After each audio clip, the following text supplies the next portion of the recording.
ED అంటే daddy అంటూ వణిగిపోతున్న జగన్ని రైమింగ్ కోసం వాళ్ళు నిజంగానే ఎన్ఫోర్స్మెంట్ డైరెక్టరేట్ అంటే జగన్కి భయం. ఎందుకంటే 2012లో మీరు బాగా గుర్తు తెచ్చుకోండి, అతని మీద అక్రమాస్తులు కానీ వాళ్ళ నాన్న అధికారంలో ఉన్నప్పుడు అధికారాన్ని అడ్డం పెట్టుకొని గణేష్ గోల్డ్ తాకట్టులో ఉన్న బంగారాన్ని విడిపించి కొనబడును. సంప్రదించండి 9966651144. కోట్లు గడించాడని కానీ రకరకాలుగా ఎన్ని కేసులు నమోదైనా సిబిఐ వాళ్ళు విచారించారు. బట్ ఎప్పుడైతే ఎన్ఫోర్స్మెంట్ డైరెక్టరేట్ ఎంటర్ అయిందో జైలుకి వెళ్ళాడు. కారణం బయట ఉంటే సాక్షులను ప్రభావితం చేస్తాడు, సాక్ష్యాలను తారుమారు చేస్తాడని. ఇక్కడ మరలా చెప్తాను చూడండి, నార్మల్ కేసులు ఏవైనా కానీ అసలు ఏం జరిగింది ఏంటి అన్నట్టు వేళ ఇది చేస్తారు. ఎన్ఫోర్స్మెంట్ డైరెక్టరేట్ ఏం చేసింది తెలుసా? సాక్ష్యాలన్నీ దగ్గర పెట్టుకునేది. ఏంటి విషయం చెప్పు అనేది. ఈడీ దగ్గర నువ్వు ఏ తప్పు చేయలేదని ప్రూవ్ చేసుకోవాలి. మిగతా కేసుల్లో ఏంటి, నువ్వు తప్పు చేసాను వాళ్ళు ప్రూవ్ చేయాలి.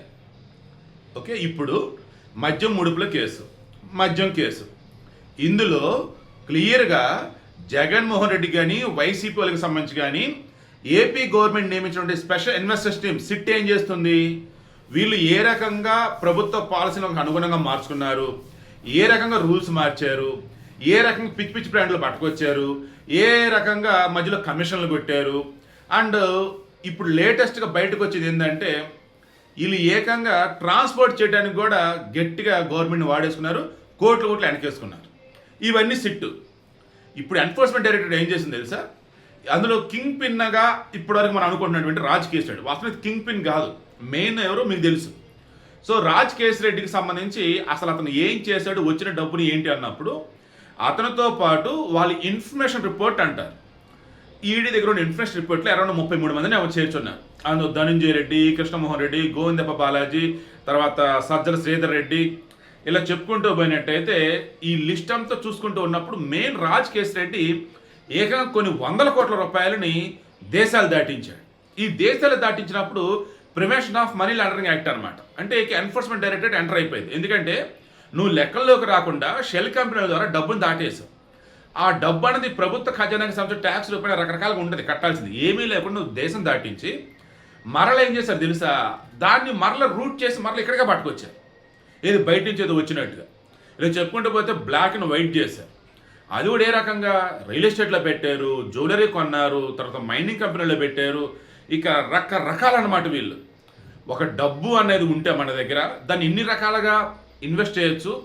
అండ్ ఒక బ్లాక్ మనీ ఉంటే దాన్ని ఎన్ని రకాలుగా వైట్గా మార్చవచ్చు. మొత్తం ఆరి తేరిపారనమాట. ఇవన్నీ జగన్కి తెలియనివా? జగన్కి చెప్పకుండా ఇవన్నీ చేశారా? సో అదే ఇప్పుడు తేలాలి. ఇప్పుడు మెయిన్ ఏంటంటే రాజ్ కేసిరెడ్డి ఈడీ అరెస్ట్ చేసిన తర్వాత క్రాస్ చెక్ చేస్తూ పోతున్నప్పుడు అసలు ప్రతి స్టేజ్లో ఏపీలో మీకు బాగా గుర్తుంటే gold medal, president medal, special status, special zone, ఇలా పిచ్చి పిచ్చి మందులన్నీ వచ్చినాయి. ఎవరు రీరే అంటే జే బ్రాండ్లు. ఎలా అంటే వీళ్ళే ఆ లిక్కర్ తయారు చేసి అది ఓపెన్ మార్కెట్లో జనరల్గా దానికి అయ్యే ఖర్చు, దాన్ని ఏమంటారు, ప్రొడక్షన్ కాస్ట్ అంటారు, 10 రూపాయలు 5 రూపాయలు. బట్ వీళ్ళు ఏకంగా 200 రూపాయలకి 250 అమ్మున్నారు ఇక్కడ క్వార్టర్. దానివల్ల ఎంత భారీగా వాళ్ళు కోట్లు గడించారో చూడండి.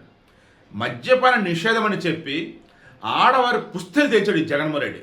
మద్యపాన నిషేధం అని చెప్పేసి మగవాళ్ళకి లేనిపోయిన రోగాలు అంటగట్టాడు ఈ జగన్మోహన్ రెడ్డి. మద్యపాన నిషేధం అని చెప్పేసి పేదలు ఉసురు తెచ్చాడు జగన్మోహన్ రెడ్డి ఈ దిక్కుమల్ల జే బ్రాండ్లో కల్తీ మద్యం ద్వారా. ఓకేనా, ఇది అయిపోయిందా? ఇక మామూలుగా కొంచెం బ్రాండెడ్ మందులు అనుకుందాం. అవి ఏపీలో దొరికినాయి అనుకుందాం. ఏంటో తెలుసా? ప్రతి కాటన్ మీద ఇంత డబ్బు, వాళ్ళకి ఏమంటారు లంచం, అది వేరే రూపాయలు ఇవ్వాలి. అప్పుడే వీళ్ళకి ఆర్డర్ పెడుతూ ఉంటారన్నమాట. సో ఇలా ఈ రకంగా ఏపీలో కుప్పల డబ్బు వెనకేశారు. ఆ వెనకేసిన డబ్బుని ఏం చేశారని ఇప్పుడు ఈడీ లెక్కలు తీస్తుంటే ఆశ్చర్యపోతుంది. 100 కోట్లు కాదు, 1000 కోట్లు కనిపిస్తాం. ఇప్పుడు లేటెస్ట్గా ఏంటో తెలుసా? Vasudev Reddy AP state beverage corporation limited chairman గాను ఎండీగాను ఉన్నాడు, ఎండీ అనమాట. ఆ మహానుభావుడు ఏకంగా ఈ లిక్కర్ కాటన్స్ ఉంటాయి కదా, ఒక్కో దానికి ట్రాన్స్పోర్ట్ ఖర్చు గతంలో వచ్చి 19.5 రూపాయలు, అంటే 19 రూపాయలు చిల్లర అనుకోండి. దానిని ఏకంగా ఒక్కసారిగా 35 రూపాయలకి పెంచాడు.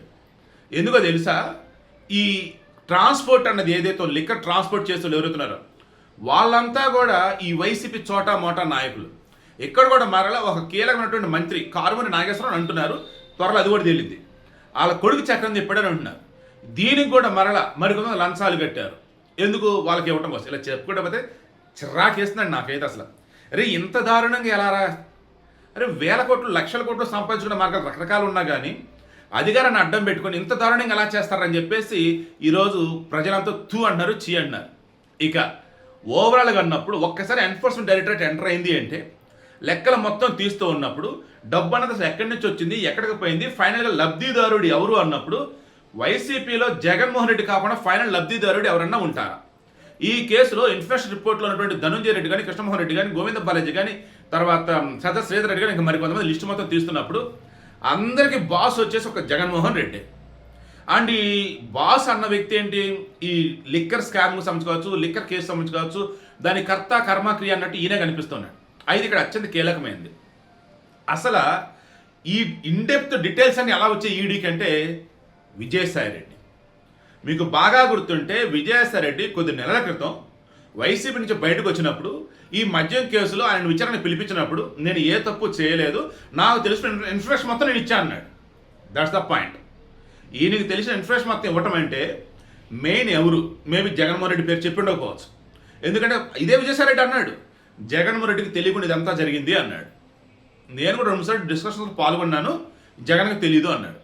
ఆ తర్వాత ఎలా ఏంట్రా అన్నప్పుడు ఈ డబ్బుని ఏ రూట్లో పట్టుకెళ్ళాడు ఏంట్రా అన్నప్పుడు ఇది ఒక్క విజయసాయి రెడ్డి చెప్తేనే తెలుస్తుంది.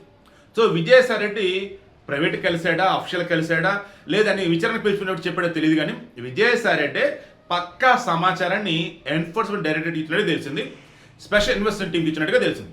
బట్ స్పెషల్ ఇన్వెస్టిగేషన్ టీం కొన్ని పరిమితులు అనేవి ఉంటాయి, దాంతో ఆగిపోయారు. బట్ ఎన్ఫోర్స్మెంట్ డైరెక్టర్ అలా కాదు కదా, దాంతో లెక్కల మొత్తం తేల్చి అవతల పడేసింది. రాజకేశ్ రెడ్డి అరెస్ట్ అయిన తర్వాత ఎటు నుంచి ఎటు చూస్తారో ఫైనల్గా వెళ్ళిపోయి తాడేపల్లి ప్యాలెస్ దగ్గర ఆగుతుంది. అట్రా ఇట్రా ఎటైనా రా తాడేపల్లి ప్యాలెస్ దగ్గర ఆగుతుంది. తాడేపల్లి ప్యాలెస్ అంటే ఎవరు? Jaganmohan Reddy. So I am sure ఏ క్షణమైనా జగన్మోహన్ రెడ్డి అరెస్ట్ అనే మాట మనం వినక తప్పదు. ఎందుకంటే ఎంటర్ అయింది ఈడీ కాబట్టి. అందుకే ఈడీ అంటే డాడీ అంటూ, అయ్యో నాన్నాను అబ్బ నాన్నాను అంటూ ఉంటారు కదా. సో బాధలో డాడీ అంటూ వాళ్ళ నాన్న తలుచుకుంటూ ఉండవచ్చు. ఒకవేళ వాళ్ళ నాన్న కనుక ఉన్నట్టయితే అసలు జగన్మోహన్ రెడ్డి మీద కేసులు ఉండే కాదు, ఎందుకంటే మొత్తం ఆయన చూసుకునేవాడు. ఒకవేళ కేసులు కనుక వస్తే మొన్న ఉండవల్లి అరుణ్ కుమార్ చెప్పిన, షర్మిల చెప్పిన, మరి కొంతమంది చెప్పిన ఫస్ట్ అక్యూజ్డ్ వచ్చేసి అంటారు వైఎస్ రాజశేఖర రెడ్డి. సో అంటే ఆయన చనిపోయి మహానేత అయ్యాడు, బ్రతికెరకున్నట్టయితే మహామేతగా రికార్డుల్లోకి ఎక్కేవాడు. ఒకటా రెండే అండి, అటు గాలి జనార్దన్ రెడ్డి మైనింగ్ ఏంటి, ఈ కొడుకు సంబంధించి క్విట్ ప్రోకో ఏంటి, బోల్డ్ అండ్ కార్పొరేట్ కంపెనీలకి ఏంటి, ఆ తర్వాత ఏకంగా సముద్ర ఉన్నటువంటి ల్యాండ్స్ ఇచ్చేటివి ఏంటి, ఇలా చెప్పుకుంటూ పోతే బాబోయ్. ఈ కొడుకు వచ్చేసేమో ఏ పని చేయకుండా ఉన్న డబ్బులు పంచుకుంటా పోయాడు. వాళ్ళ నాన్న వచ్చేసి అలా కాదు, చంద్రబాబు నాయుడు చేస్తున్న మంచి ఉందే దాన్ని కంటిన్యూ చేస్తూ ఈ గ్రౌండ్ లెవెల్లో మొత్తం వాళ్ళకి పంచుకుంటా పోయాడు, దోచుకుంటా పోయాడు. ఇలా చెప్పుకుంటూ పోతే జస్ట్ 2004లో వైఎస్ రాజశేఖర రెడ్డి ఆదాయం ఎంత, ఆయన ఆదాయ వనరులు ఏంటి అని చెప్పేసి ఎన్నికల అఫిడవిట్లో పెట్టాడో చూడండి. 2009కి వచ్చేసి ఆయనది కానీ ఆయన కొడుకు జగన్మోహన్ రెడ్డిది కానీ చూడండి. ఆయన చనిపోయిన తర్వాత 2012 బై ఎలక్షన్ వచ్చినప్పుడు జగన్మోహన్ రెడ్డి ఏం చెప్పాడు చూడండి. ఇక 2014, 2019, 2024 మొత్తమే క్రాస్ చెక్ చేయండి చాలు. భారతదేశంలో పొలిటికల్గా నువ్వు యాక్టివ్గా ఉన్నప్పుడు, పొలిటికల్గా నువ్వు పవర్లో ఉన్నప్పుడు డబ్బు సంపాదించడం అంటే ఎంత తేలికో వైఎస్ రాజశేఖర ఫ్యామిలీని చూస్తే తెలిసిపోయింది. సో అందుకే చక్కగా ఈడీ మరల ఇంకోసారి గిఫ్ట్ ఇవ్వబోతోంది జగన్మోహన్ రెడ్డి అరెస్ట్ చేసని నాకు అనిపిస్తూ ఉంది.